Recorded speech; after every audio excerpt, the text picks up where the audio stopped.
ठीक है बच्चों, उसके बाद देखो क्या है कि अब ऐसे करने के बाद अब हमारा टारगेट क्या है। अब हमारा टारगेट है इसे ये 0 हो गया, अब इसे क्या करना है, 1 करना है।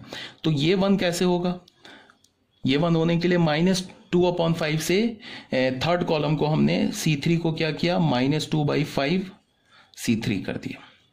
ठीक है, तो थर्ड कॉलम को चेंज करना है ए, तो फर्स्ट कॉलम और सेकंड कॉलम तो चेंज होगा नहीं, ये -1/5 ये 0, ये 3/10 ये हो गया 1/5 ये हो गया 0। इसको क्या करना है हमें, -2/5 से मल्टीप्लाई करना है। तो इसे करोगे तो माइनस माइनस प्लस हो जाएगा, ये क्या हो जाएगा 3/5। इसको तुम अगर -2/5 से मल्टीप्लाई करोगे, माइनस माइनस प्लस 2 कैंसिल हो जाएगा और ये क्या हो जाएगा 3/5। अब इसे क्या करना है, इसे तुम करोगे 0 को तो ये तो 0 ही रह जाएगा। अब इसे करोगे तुम क्या, मल्टीप्लाई किससे करोगे, -2/5, तो ये क्या हो गया -2/5, ऐसा हो गया। और यहाँ क्या हो जाएगा, थर्ड कॉलम की बात कर रहे हैं, फर्स्ट कॉलम तो चेंज नहीं होगा, सेकंड कॉलम भी चेंज नहीं होगा, थर्ड कॉलम ये 0 रह गया, ये 0 रह गया, ये 1 हो गया। ठीक है, इसके बाद क्या है, देखो अब हमारे पास ये आ गया। अब हमारा टारगेट क्या है, अब हमारा टारगेट है इसे 0 करना, इसे 0 करना।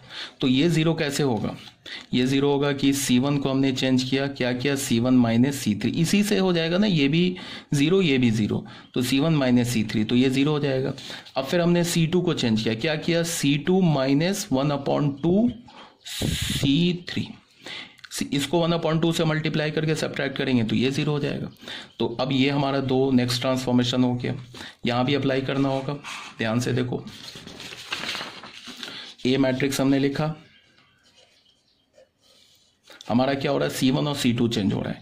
तो C1 में क्या, C3 के एलिमेंट को सब्ट्रैक्ट कर दो, तो 1/5 - 3/5, तो 1/5 - 3/5 क्या हो जाएगा, -2/5, ऐसे हो गया। अब यहाँ इसको सब्ट्रैक्ट करोगे तो ये तो -1/5 ही रह गया। अब इसको 0 में से सब्ट्रैक्ट क्या करना है, -2/5 को, इसका मतलब 0 में 2/5 ऐड करना है, तो ये तो 2/5 आ गया। ठीक है, ये तो हो गया हमारा C1 चेंज। अब C2 चेंज होगा, तो C2 में क्या करना है हमें, इसको C3 को 2 से मल्टीप्लाई करके C2 के एलिमेंट में सब्ट्रैक्ट करना है। तो देखो यहाँ पे मैं रफ में लिख रहा हूँ, यहाँ देखो रफ में लिख रहा हूँ, 3/10 में हमें सब्ट्रैक्ट करना है, क्या करना है, 1/2 C3, C3 क्या है 3/5, तो क्या हो गया 3/10 माइनस 3/10, ये तो 0 हो गया। ठीक है,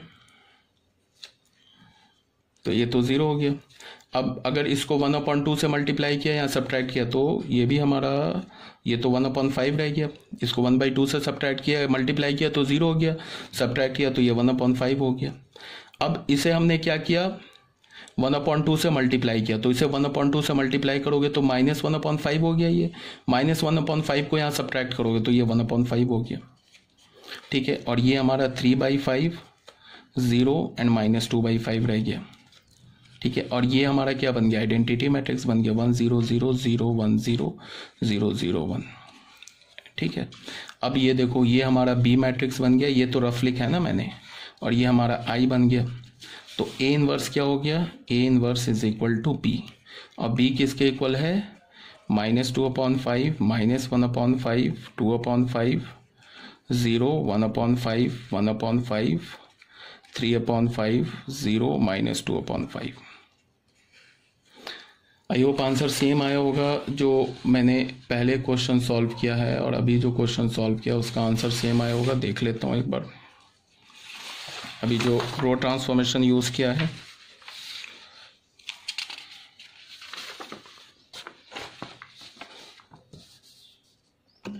ये कुछ माइनस एक्स्ट्रा आ रहा है ना, -2/5, यहाँ ये जो है ना हमारा माइनस एक्स्ट्रा आ रहा है कहीं से, ये +2/5 है ना, -2/5 एक्स्ट्रा आ रहा है, तो -2/5 यहाँ कुछ गड़बड़ कर दिया हमने ना कहीं पे। C1 - C3 क्या है, तो 1/5 -3/5 -2/5। ठीक है,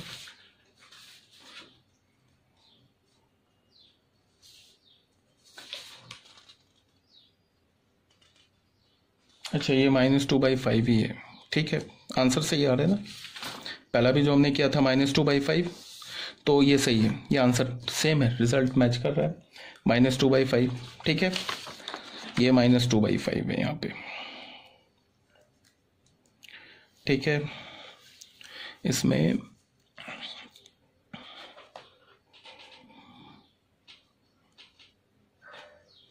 इसमें हमने क्या किया है, ये 2/5 है ना, C2 + C3 कर दिया है ना यहाँ पे, C2 + C3 198।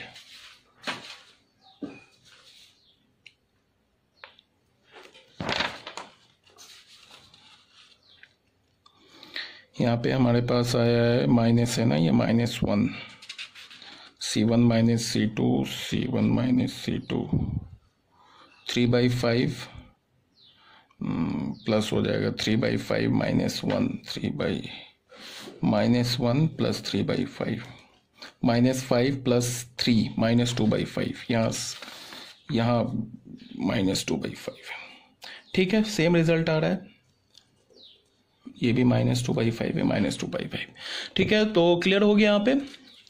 तो पीडीएफ में यहाँ पे माइनस छूट गया है, इसको कर लेना थोड़ा करेक्ट, थोड़ा मैं फास्टली तुम लोग के लिए बनाता हूँ ना, मुझे बार बार लिखना पड़ता है ना, तो कहीं कहीं पे मिस्टेक हो जाता है, माइनस छूट गया है, ये -2/5 है, ठीक है। तो देख लिया तुमने कि हमने एक रो ट्रांसफॉर्मेशन यूज़ किया, दूसरे में हमने क्या यूज़ किया, कॉलम ट्रांसफॉर्मेशन यूज़ किया, रिजल्ट हमें क्या मिला, सेम मिला, ठीक है।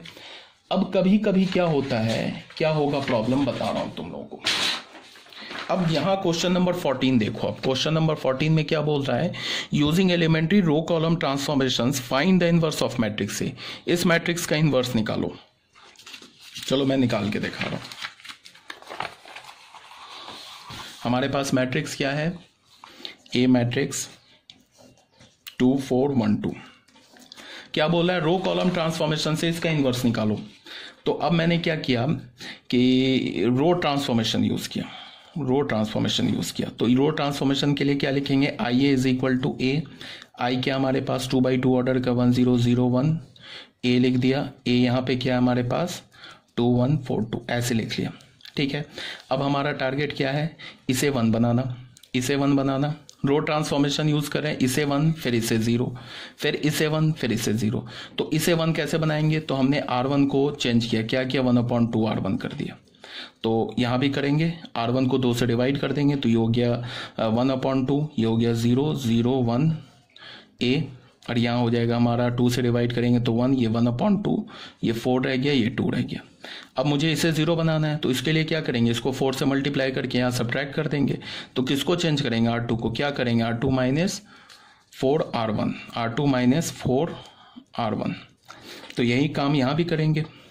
फर्स्ट रो तो हमारा चेंज नहीं हो रहा, 1/2 0, इसको 2 से मल्टीप्लाई किया, सॉरी 4 से मल्टीप्लाई किया, R2 को चेंज कर रहे हैं ना, हाँ 4 से मल्टीप्लाई किया, तो ये क्या हो गया 2, तो 0 - 2, तो 0 - 2, तो -2 हो गया। इसको 4 से मल्टीप्लाई किया, 0 सब्ट्रैक्ट किया, तो ये हो गया क्या हमारा 1 ए। अब देखो इसको 4 से मल्टीप्लाई, ये तो हमारा चेंज नहीं होगा फर्स्ट रो, इसको 4 से मल्टीप्लाई करके सब्ट्रैक्ट किया, तो यहाँ ये 0 हो गया। इसको 4 से मल्टीप्लाई किया, तो ये क्या हो गया 2 2 - 2, यहाँ 0 हो गया। अब देखो ये हमारा एलिमेंट को तो हमें 1 करना था, बट ये तो 0 हो गया, ये हमारा सेकेंड रो ही 0 हो गया। यहाँ पे 1 करना था ना, इसे 1 करने के बाद इसे 0 करना था, तो हमारा सेकेंड जो रो है वो 0 0 हो गया। इसका मतलब क्या है कि अब ये आइडेंटिटी मैट्रिक्स में कन्वर्ट नहीं होगा। क्यों ऐसा गड़बड़ हो गया, आइडेंटिटी मैट्रिक्स में कन्वर्ट क्यों नहीं हुआ, इसलिए कि जिस मैट्रिक्स का हम इन्वर्स निकालने चले थे वो मैट्रिक्स हमारा एक सिंगुलर मैट्रिक्स है, ठीक है। देख लो इसका डिटर्मिनेंट देख लो 0 है, तो सिंगुलर मैट्रिक्स था, इसीलिए इसका इन्वर्स नहीं निकला, ठीक है। नॉन सिंगुलर मैट्रिक्स का इन्वर्स आता है ना। तो अब मैं क्या बोल रहा हूं कि जब भी तुम एलिमेंट्री रो कॉलम ट्रांसफॉर्मेशन से इन्वर्स निकाल रहे हो, अगर मान लो किसी क्वेश्चन में तुम elementary row column transformation use कर रहे हो, इन्वर्स निकाल रहे हो, तो अगर किसी भी रो या किसी भी कॉलम में 0 0 0 आ जाए, ठीक है, अगर किसी भी रो किसी भी कॉलम में 0 0 आ जाए, तो तुम तुरंत क्या समझ जाओगे कि जिस मैट्रिक्स का हम इन्वर्स निकाल रहे हैं वो मैट्रिक्स एक सिंगुलर मैट्रिक्स है। अब यहाँ पे देखो ना 0 आ गया, तो ये 1 थोड़े ना हो जाएगा, कभी भी 1 नहीं होगा, ठीक है, इसको तो 1 कर नहीं सकते। अब ये अगर 1 नहीं हुआ तो ये आइडेंटिटी मैट्रिक्स में कन्वर्ट नहीं होगा। अब आइडेंटिटी मैट्रिक्स में कन्वर्ट नहीं होगा तो इन्वर्स नहीं निकलेगा। तो मैंने क्या बोला है कि जब भी तुम रो कॉलम ट्रांसफॉर्मेशन यूज कर रहे हो और तुम्हें क्या मिल जाए, कोई भी रो कॉलम का हर एक एलिमेंट 0 मिल जाए, तो तुम तुरंत समझ जाना कि मैं जो मैट्रिक्स निकाल रहा हूँ वो एक सिंगुलर मैट्रिक्स है। ये तो रो ट्रांसफॉर्मेशन से कर रहे थे, अब कॉलम ट्रांसफॉर्मेशन से भी देख लो वही सेम रिजल्ट आएगा। अब मैं बोल रहा हूं कॉलम ट्रांसफॉर्मेशन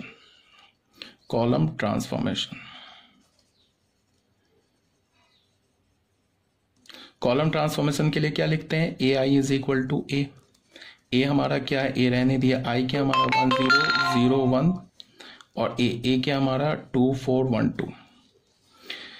कॉलम ट्रांसफॉर्मेशन के लिए क्या करेंगे, उसमें भी यहाँ पे इसको 2 1 करना है, तो हमने फर्स्ट कॉलम को क्या किया, C1 को क्या किया 1/2 C1 कर दिया।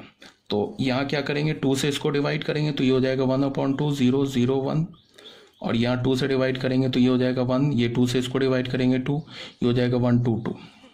ठीक है, अब मुझे इसे क्या करना है, इसे 0 करना है। तो ये 0 कैसे होगा, फर्स्ट कॉलम को 2 से, फर्स्ट कॉलम को सेकेंड कॉलम को मैंने क्या कर दिया, चेंज किया, C2 माइनस C1 कर दिया, ऐसा कर दिया। तो देखो क्या हो जाएगा, यहाँ क्या होगा, ए सेकंड कॉलम को चेंज कर रहे हैं तो फर्स्ट कॉलम तो चेंज होगा नहीं, इसको मैंने क्या किया, फर्स्ट सी इस सब्ट्रैक्ट कर दिया, तो ये हो गया -1/2, 1 माइनस 0 तो ये तो हो गया 1।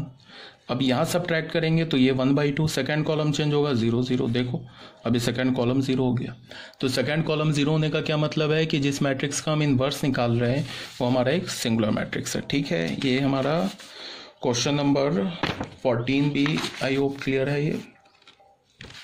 ठीक है, तो ये हमारा मेथड 1 ऐसे ही मैंने दिखाया है, यहाँ पे देखो ये 0 0 हो गया, तो R2 बिकम 0, इसका मतलब inverse of matrix A does not exist, क्यों, बिकॉज डिटर्मिनेंट ए 0 है, सिंगुलर मैट्रिक्स है। और ये method number 2 using elementary column transformation method, यहाँ से हमने निकाला तो ये 0 0 हो गया, तो इसका मतलब C2 become 0, inverse of matrix A does not exist, क्यों, बिकॉज डिटर्मिनेंट ए 0 है, ए हमारा एक सिंगुलर मैट्रिक्स है। तो फाइनली हमारा जो मैट्रिक्स चैप्टर है वो कंप्लीट हो गया। ठीक है, अब मैट्रिक्स में कुछ भी नहीं बचा जो तुम्हें बताना है। ठीक है, ये जो टॉपिक मैं अभी बता रहा था ये टॉपिक हमारा बोर्ड का टॉपिक है और ये कोई जेईई मेंस एडवांस में आएगा नहीं। तो एक्सरसाइज 3.4 के हर एक क्वेश्चन तुम सॉल्व कर लेना।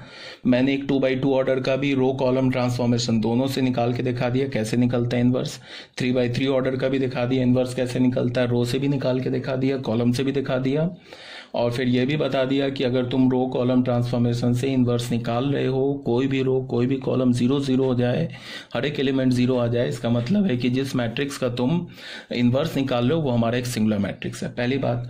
अब दूसरी बात यहाँ पे क्या है कि तुम एक्सरसाइज 3.4 अपना कंप्लीट करोगे। अब मैं क्या सोच रहा हूँ कि अब मैं तुम्हें, अभी तो हमारी ऑफलाइन क्लास हो नहीं रही है, तो अब मैं क्या सोच रहा हूँ कि अब मैं तुम्हें एनसीईआरटी से कुछ क्वेश्चंस दूंगा हर दिन सॉल्व करने के लिए। तो तुम्हें करना क्या है कि जो हमारी 10 बजे क्लास स्टार्ट होती है उससे पहले तुम्हें उसके सॉल्यूशन को क्लिक करके मुझे सबसे पहले सॉल्यूशन भेजना है। ठीक है, फिर मैं उसको चेक करके तुम्हें वापस फॉरवर्ड कर दूंगा। ठीक है, तो कुछ क्वेश्चंस दिया करूंगा, ज़्यादा नहीं, 3-4 क्वेश्चन दूंगा एज अ होमवर्क। ठीक है, तो matrix chapter complete. Okay, thank you.